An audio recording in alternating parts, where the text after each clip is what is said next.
Dengan mata yang tak pernah melihatnya, Gandari mengenali setiap jenazah anak-anaknya. Kaki-kakinya yang telanjang membawanya melangkah pelan di antara tubuh-tubuh yang berserakan, menghindari genangan yang kental dan gelap. Ujung jarinya yang peka menyentuh perisai penyok, kain robek yang basah, lalu kulit yang mulai dingin dan kaku. Dari 100, tidak tersisa satupun. Ia mengenali Duryudana dari gelang bajanya yang berat, mengenali Dursasana dari bekas luka di bahu yang dulu ia usap saat demam. Setiap tubuh adalah peta kenangan yang kini dipenuhi oleh kematian. Istana Hastinapura yang dulu bergema oleh teriakan dan tawa 100 pangeran, kini sunyi menyayat. Hanya ada desis obor yang hampir padam, langkahnya sendiri, dan suara angin malam yang menyusup lewat jendela pecah, membawa isak dari para janda di pelataran. Bau besi berkarat, garam, dan daging yang mulai membusuk memenuhi ruangan. Itulah bau kemenangan Pandawa, wangi dupa yang mengiringi pengorbanan terbesar. Ia tidak menangis. Air matanya telah mengering jauh sebelum perang usai, terserap oleh setiap doa yang sia-sia dan setiap firasat buruk yang ia pendam dalam diamnya yang panjang. Diam yang ia pilih sebagai benteng dan pengampunan, kini berbalik menjadi monumen kehancuran. Setiap mayat adalah sebuah teguran. Lihatlah buah dari kesunyianmu, Ibu. Gandari berhenti di tengah ruangan, dikelilingi oleh kepergiannya. Kain penutup matanya lembab oleh embun malam atau oleh sesuatu yang lebih dalam dari air mata. Ia menarik napas panjang, menghirup kepedihan ini sampai paru-parunya sakit, mencoba mengunci bau mereka yang terakhir. Ini adalah akhir dari sebuah perjalanan panjang yang dimulai dari Gandhara, negeri yang takluk.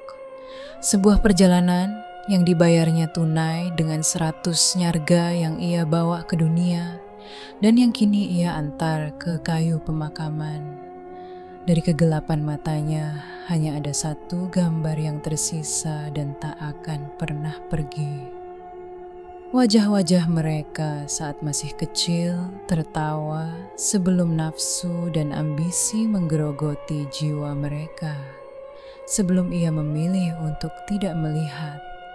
Mata Gandari yang masih muda menangkap cahaya terakhir matahari berkilau di sungai Swat, membelah dataran Gandhara yang hijau dan subur.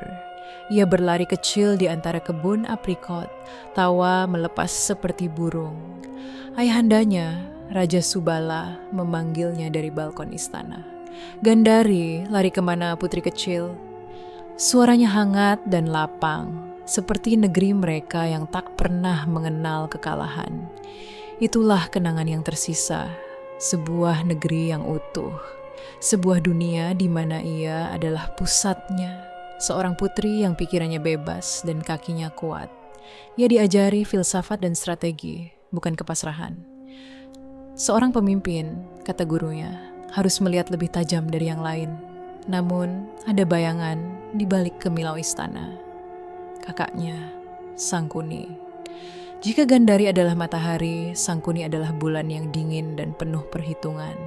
Ia sering menemukannya termenung di perpustakaan, matanya yang tajam menyusuri peta-peta kerajaan tetangga, terutama Hastinapura yang kaya dan perkasa. Dengar adikku, bisik Sangkuni suatu sore, jarinya menunjuk sebuah titik di peta. Kekuatan sejati bukan di ujung pedang, tapi di sini. Ia mengetuk pelipisnya. Dan di sini, jarinya berpindah ke tenggorokan, isyarat untuk kata-kata. Kita kecil Gandari, untuk bertahan, kita harus lebih cerdas dari mereka yang besar. Gandari saat itu tak paham sepenuhnya. Ia melihatnya sebagai kewaspadaan, bukan kebencian. Gandhara adalah rumah, dan rumah terasa abadi.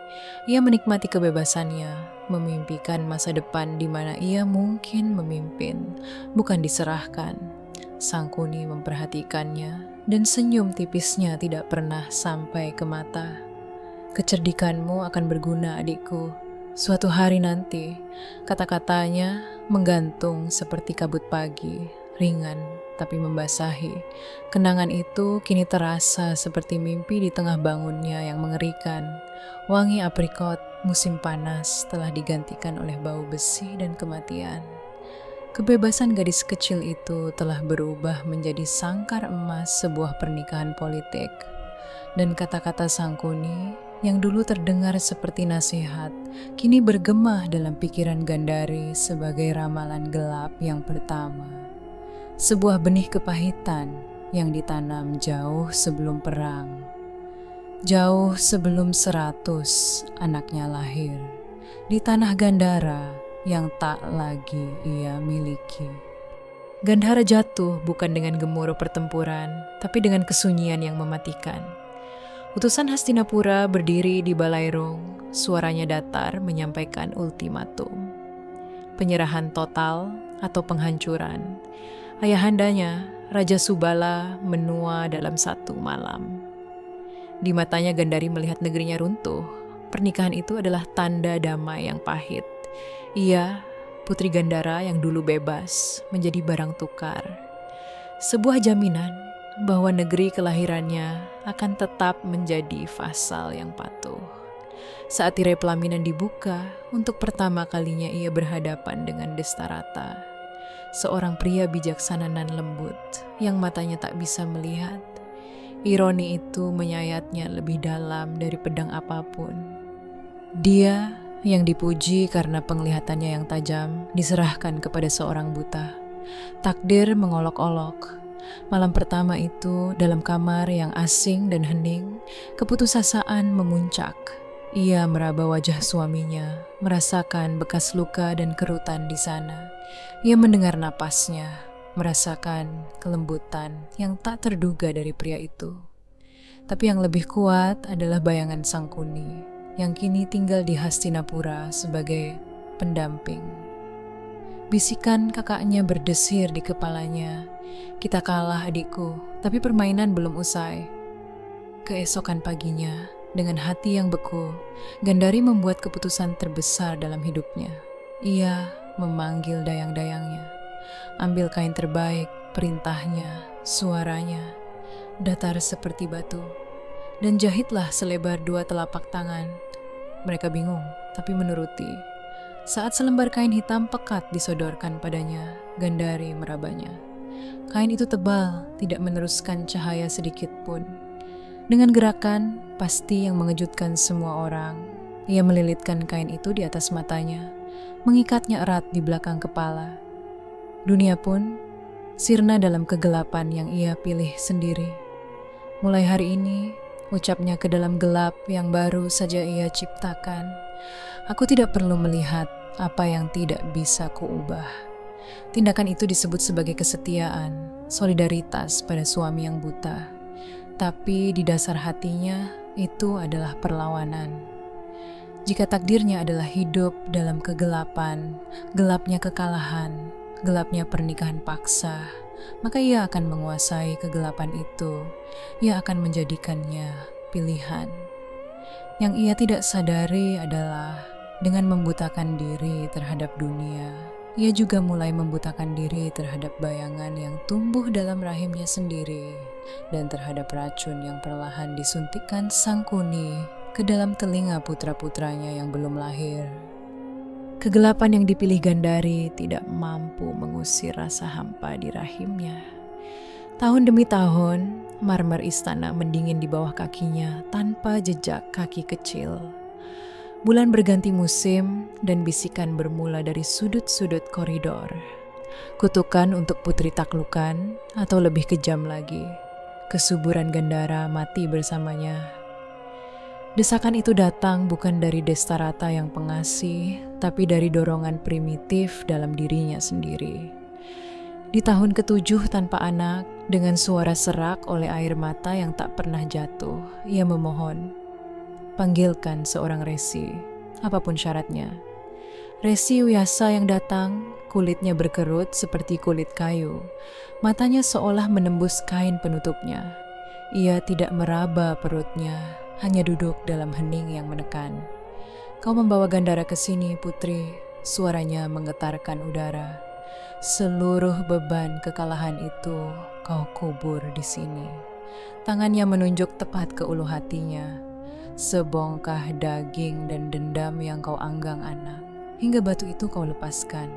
Hanya kesunyian yang akan kau dapat. Gandari terduduk. Ia menyangkal, tapi dalam gelapnya ia melihat kebenaran itu. Bayangan ayahandanya yang menunduk. Debu jalanan Gandara yang ia bawa di sol sandal pengantin. Bisikan Sangkuni tentang suatu hari nanti. Semuanya mengeras seperti terak di dalam dirinya. Wiyasa memberikan tapa yang kejam. 100 hari di kamar tanpa jendela. Hidup hanya dari air dan uap susu. Merenungkan setiap kenangan pahit untuk dilepaskan satu persatu. Ia melakukannya. Ia mengunyah kesedihan sampai tak bersisa rasa, memuntahkan kepahitan sampai lidahnya mati rasa. Pada hari ke-100, dalam kelelahan yang hampir mati, ia merasakan sesuatu bergerak, bukan di rahimnya, tapi di bumi, di bawahnya. Anugerah yang datang bukanlah kehamilan, tapi sebuah gumpalan daging merah tua, sebesar tempayan, berdenyut pelan di hadapan Resi. Ini buah tapa dan pelepasanmu, kata Wiyasa. Bagi menjadi 100 bagian, simpan dalam kendi berisi mentega suci. Proses itu ajaib sekaligus mengerikan. Gandari mendengar suara pisau membelah, cairan kental menetes, lalu tangis pertama yang nyaring dan penuh tuntutan. Duryudana. Tangis itu menusuknya, bukan dengan kelembutan, tapi dengan sebuah pengakuan gelap.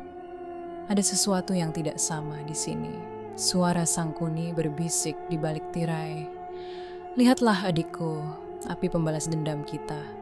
Sebagai ibu, ia mengenali mereka dalam gelap. Duryudana dari genggamannya yang selalu mengepal. Dursasana dari napasnya yang pendek dan sengit. Ia mencintai mereka dengan naluri liar yang buta. Saat Duryudana di usia 5 tahun merebut mainan Bima dengan pukulan, ia mendengar tangis korban dan tawa penindas. Perintah, berhenti, hampir meledak dari mulutnya, tapi lidahnya terpaku. Bayangan dirinya sebagai jaminan perdamaian lebih besar daripada suara kebenaran. Ia membelai rambut Duryudana yang basah oleh keringat amarahnya sendiri. Kau hanya terlalu bersemangat, nak, bisiknya, membungkus kekerasan itu dalam pembenaran. Lain kali berbagi, ya, ia menjadi pendengar pasif dari racun Sangkuni. Pandawa ingin merebut takhtamu, kau yang lebih berhak. Kekerasan adalah bahasa para ksatria. Ia bisa membuka mulut, bisa memperingatkan Destarata, tapi ia memilih mengeratkan ikatan kain penutup matanya. Mensyahdukan diri dalam narasi bahwa diamnya adalah bentuk perlindungan tertinggi. Cinta yang takut pada cahaya kebenaran akhirnya hanyalah tanah subur bagi benih-benih kehancuran. Setiap kezaliman kecil yang ia diamkan tumbuh menjadi akar pohon dendam yang suatu hari akan roboh dan menghancurkan segalanya, termasuk 100 jiwa yang ia kira sedang ia selamatkan. Gelap yang selama ini menjadi tembok pelindung Gandari kini menjelma menjadi ruang gema bagi teriakan kematian. Perang Baratayuda berkecamuk. Tanpa penglihatan, ia menyaksikannya dengan cara yang lebih mengerikan. Melalui telinganya, setiap hari pelayan setianya yang gemetar membisikkan laporan yang semakin pendek dan putus asa. Abimanyu terkepung, gugur. Gatot Kaca tumbang. Sang Prabu Karna sudah tidak ada Dewi. Setiap nama yang disebut adalah pukulan palu godam ke dadanya. Namun, ia bertahan dengan satu kegilaan. Selama suara mereka masih ada, ia akan mengenali teriakan komando Duryudana, pekik kasar Dursasana dari ribuan suara di medan laga. Hingga suatu sore, kesunyian yang salah datang. Pelayan itu masuk, napasnya tersengal, suaranya hancur. Dursasana, darahnya diminum oleh Bima. Gandari tidak menjerit, seluruh tubuhnya berubah menjadi batu dingin. Ia hanya mendengar bunyi cairan kental menetes dalam imajinasinya. Naluri keibuannya yang buta tadi berteriak dengan gamblang. Ia mengenali bau anaknya sendiri. Lalu, palu terakhir. Duryudana, paha patah, dengan gada di tepi danau. Itulah saatnya semua gelap yang ia pilih selama ini membalik dan menerkamnya. Ia tidak lagi mendengar suara anaknya. Yang tersisa hanya gemericik air dan angin malam yang menusuk tulang. Suara-suara 100 pangerannya yang selama ini memenuhi istana dengan keributan mereka padam sekaligus. Sunyi yang paling mengerikan. Dengan kaki goyah, ia menyuruh dipandu ke medan laga yang sudah sepi. Kaki telanjangnya melangkahi tanah becek yang masih hangat oleh darah, terantuk pada potongan baju besi. Tubuh yang tak dikenal, hidungnya yang peka menangkap bau besi, usus, dan kematian yang sudah mulai manis. Ia berhenti. Disinilah nalurinya berkata. Disinilah Duryudana terbaring. Ia merangkul, bukan tubuh, tapi udara yang dingin dan bau darah yang sudah asing. Kain penutup matanya, yang dulu ia pilih sebagai lambang kesetiaan dan kontrol, kini basah oleh sesuatu yang lebih pekat dari air mata. Itu adalah keringat dari penderitaan yang terlambat. Diamnya selama ini bukan lagi benteng. Itu adalah peti mati yang ia bangun sendiri, batu demi batu. Dengan setiap pembenaran, setiap alasan yang ia berikan pada kejahatan kecil, setiap bisikan sangkuni yang ia diamkan. Kini, peti mati itu terbuka lebar, dan di dalamnya terbaring bukan hanya 100 jasad anaknya, tapi juga jasad perempuan yang dulu adalah Putri Gandhara. Seorang perempuan yang memilih tidak melihat, sampai akhirnya segalanya benar-benar gelap. Pilihan diamnya telah matang, dan buahnya adalah kematian. Gandhari tidak kembali ke istana. Ia berdiri di tengah lapang, Kurukshetra yang telah menjadi rawa darah, hingga fajar menyingsing dan mengubah uap darah menjadi kabut merah. Jambu yang palsu. Ia merasakan kepergian para roh, kekacauan yang berangsur menjadi kesunyian kosmik. Terlalu banyak kematian untuk diratapi, yang tersisa hanya ruang hampa yang luas di dalam dadanya. Dialah yang meminta dipandu menghadap Kresna. Sang awatara masih di keretanya, bajunya lusuh oleh debu perang, namun matanya tenang bagai danau. Ketenangan itulah yang menyulut amarah terakhir Gandhari. Kau, suaranya serak, namun menembus lapangan sepi. Kau yang maha tahu, yang berjalan di antara kita sebagai penasehat. Kau melihat benih kehancuran ini bertumbuh sejak dalam buayan, mendengar racun sangkuni menetes, menyaksikan kebutaanku yang keras kepala. Kau bisa menghentikan ini dengan sebuah kata, sebuah isyarat, tapi kau membiarkannya. Kau membiarkan mereka tumbuh menjadi raksasa yang harus ditumbangkan. Dia menarik kain penutup matanya, bukan untuk melihat. Matanya yang lama tak terpakai sudah memutih dan redup, tapi sebagai aksi simbolis terakhir. Kain itu jatuh ke tanah yang becek. Kau mengorbankan anak-anakku untuk dharmamu yang dingin. Maka dengarlah kutukanku. Dewa yang bermain sebagai manusia, 36 tahun dari sekarang. Apa yang terjadi pada keluargaku akan terjadi pada keluargamu. Kau pun akan menyaksikan orang-orang yang kau cintai saling membunuh. Dan kau akan mati sendirian di tengah hutan dengan kesadaran penuh bahwa tanganmu sendiri yang menabur benihnya. Ucapannya bukan teriakan, tapi deklarasi. Sebuah hukum balasan yang ia tebarkan ke alam semesta. Ia berpaling, menolak tuntunan. Dengan naluri yang tersisa, ia berjalan ke arah hutan. Selama 36 tahun, ia hidup dalam kesunyian pertapa, namun bukan untuk menebus dosa. Tubuhnya hidup, tapi jiwa yang dulu merasakan telah mati di Kurukshetra. Ia tidak lagi memeditasikan nama dewa, hanya mendengarkan gemericik sungai yang bagai suara darah mengalir, dan deru angin yang seperti napas terakhir Duryudana. Kematiannya datang pelan, seperti kabut yang menyelimuti tubuhnya di suatu pagi. Tidak ada wahyu terakhir, tidak ada pencerahan, hanya sebuah kelegaan bahwa akhirnya ia bisa benar-benar pergi dari dunia yang dengan atau tanpa penutup mata telah selalu terlalu gelap baginya. Dan ketika rohnya meninggalkan tubuh renta itu, yang terasa hanyalah sunyi, bukan sunyi kedamaian, tapi sunyi dari sebuah ruang yang telah dikosongkan terlalu lama. Ruang di mana seharusnya ada tawa 100 anak, yang kini telah diam untuk selamanya.